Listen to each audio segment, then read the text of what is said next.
चली बेआईन cough syrup कारोबार धरिला police.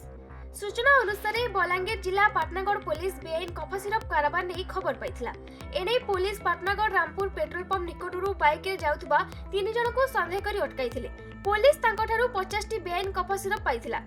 50 टी कफा सिरप और बाइक जबत करी 3 जन अभियुक्तों को पाटनागढ़ थाना को आनी अधिक तदंत कर जाउछि। 3 जन को टिटलागढ़ कोर्ट को चालान कर देथिबा सूचना दैछन्ती पाटनागढ़ एसडीपीओ सदानंद पुजारी। 3 अभियुक्त हेले पाटनागढ़ सुभाष मेहर, भगवान बारिक और बलांगीर चुडापाली अंचल राजेश बेहरा बोली जना पड़िछि।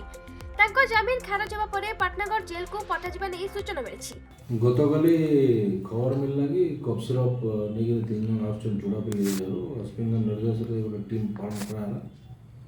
आमे ताको इंटरसेप्ट करलो और सेतरे संतना पचल ताको पचारलारो तांगर नाम सुभाष मेहर गोटे कोलपड़ा पाटनागढ़ और भगवान बारिक बरमपुर राजेश बेहरा चुड़ापाल